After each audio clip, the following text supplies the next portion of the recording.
discussing.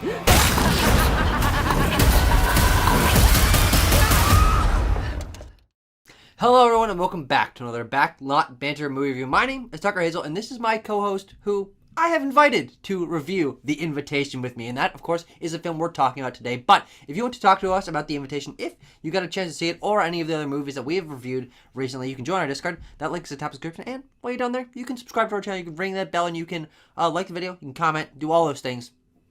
Make me happy. Make me proud. I believe in you. Tanner, we saw The Invitation with a measly opening night crowd, one of the measliest opening night crowds I've ever experienced. And I want your thoughts on The Invitation. The Invitation isn't a good movie, but we had quite a bit of fun with it, making fun of it at its own expense. Not because anything in the movie is like knowingly bad or like laugh out loud terrible. We were just mostly making jokes and like silly remarks at this movie's expense, because I think the worst sin of The Invitation is that it's boring. Yeah. And this is a vampire movie, but it doesn't really have fun with that premise at all until like maybe the very end, but at that point you're just so sort of drained of all your energy. The movie is like an hour and 45 minutes, but it feels a lot longer just because we're hitting every beat that you would expect that we hit in this kind of story. Yeah, it's a very predictable film, and that also leads to it feeling boring, as you said, or repetitive. And because it doesn't lean into its own horror tropes or horror ideas until most of the way through the film, it feels like we're just waiting.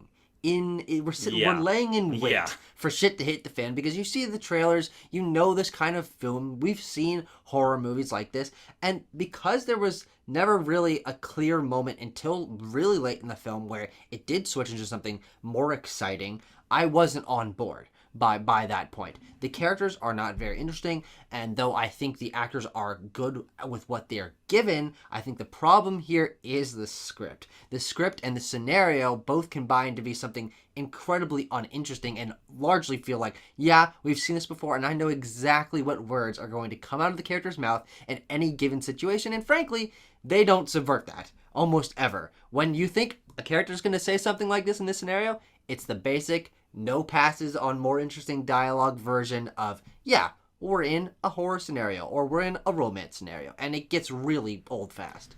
Yeah, I would definitely agree.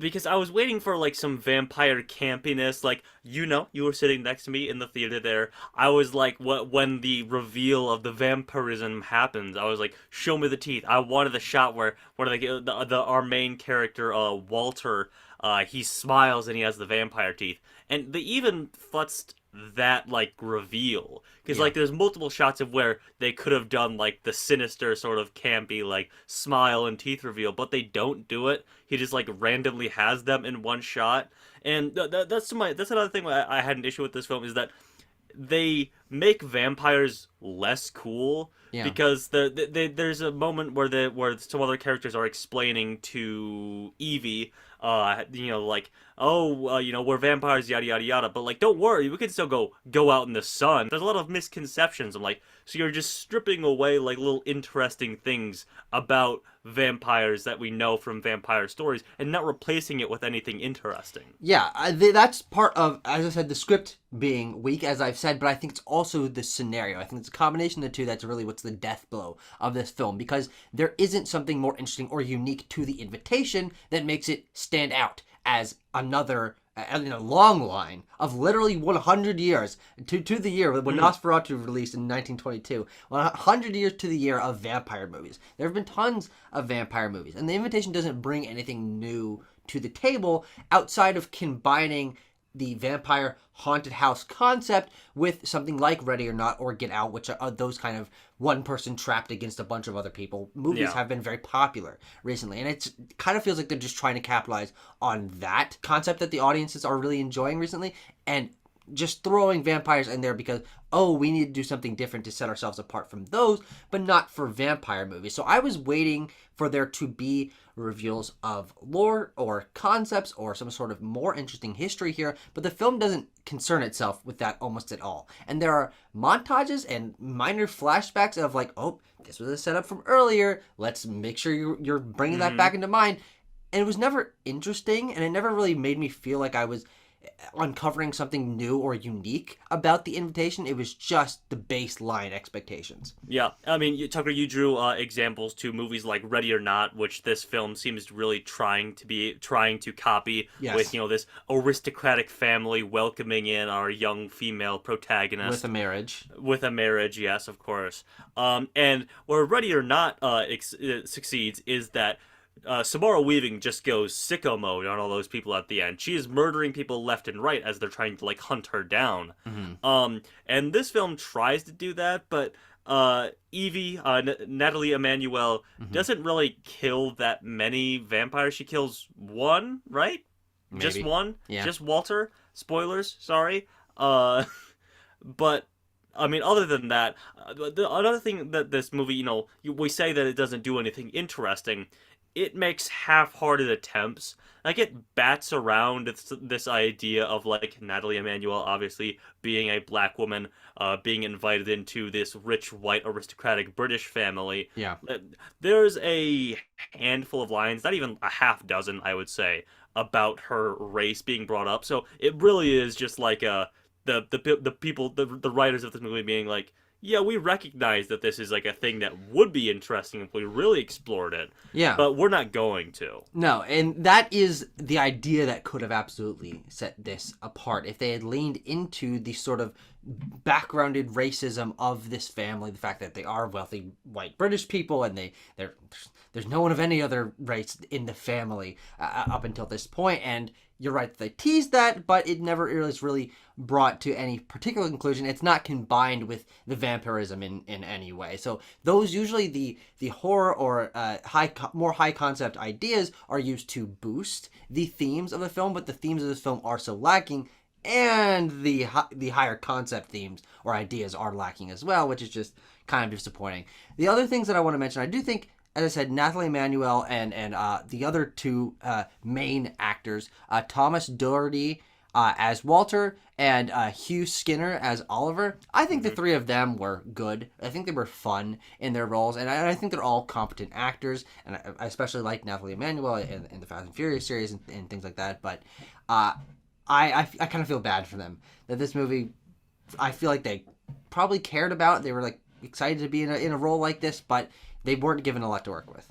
Yeah, I mean, of those actors, I'll run down my thoughts on each of those. Hugh Skinner, I like him. I liked him a lot in Mamma Mia, Here We Go Again, and his sort of like facial expressions that he brings into all these movies would really work if this movie was more campy, if it Sure. was having more fun, because Yeah. he's always kind of got that like shit-eating grin of like, oh, I know something that you don't, hee hee hee hoo hoo hoo.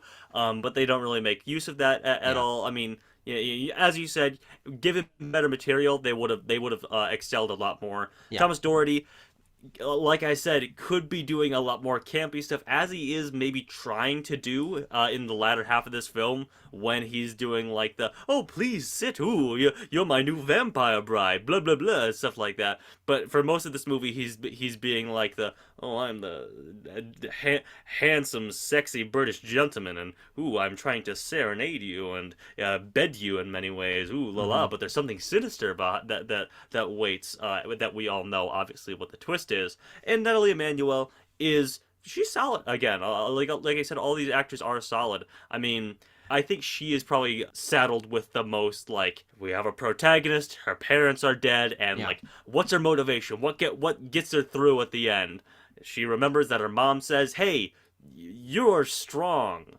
Yeah. Like Very like weak. the very basic, very weak stuff like that. And like she sells like the plan, I guess, that she has at the end to spoilers again if you care, become a vampire to defeat this vampiric family. Yeah. But it is really just the directing and the editing that sort of undercuts her transformation and action sequences. Yeah, then that's the last thing we need to talk about here before we wrap this up is just the style of this film, and I would say the non-existent style of this film, because I was always hoping for there to be more interesting shots, more interesting editing, something more interesting with sound design. Though there is one moment where they're clipping the nails and stuff that does some interesting things with sound design. But on the whole, it's a decently good set for this mansion. There's a really cool statue of a knight and a dragon. But the way that it's shot and the way that it's edited never brings it into, oh, this is something special. It's, yeah, they're doing some close-ups, they're doing some establishing shots. That's about it. Nothing really unique on top of that. And also very consistent use of incredibly shallow depth of field. So everything is blurred out in the back of those characters, and I'm like, man, that just makes it look like a TV movie. Yeah, I agree. Tucker, you excited for the Invitation 2 that they set up at the end of this film? Yeah, there's some weird sequel bait, but it's never gonna happen. Never gonna happen. It's never Absolutely gonna happen. not. Tucker, what are you gonna give this movie? I say that the sequel's never going to happen, and I think that's because this is a bad film. I think it is weak in most areas, and I was very disappointed, leading to me giving this a 3.9 out of 10. Yeah, I don't know. I'll go similarly. I'll go 4.2, just because I did have a bit of fun with you guys making fun at this movie's expense, which... Yes. If you're gonna go see it with some friends. Make fun of how stupid and basic and this movie is. Yes. And because of that, we will be seeing other more exciting, more interesting movies and reviewing them for your viewing pleasure. I hope you enjoyed listening to our review of The Invitation, and we will see you guys in more reviews in the future. Whoa! Like that a was little too wink? sensual. That was my British dandy sort of je ne sais quoi coming across. Yeah. Which are always exuding, but now I'm it's always just exuding, but more I obvious. keep it saddled back, you know. Yep. I want to rip off The Invitation like a dead band, like a dead skin. Like a dead bandage. Dead Band-Aid. I mean, it's really kind of a dead Band-Aid of a film, isn't it? It really is. In many ways, in so many words.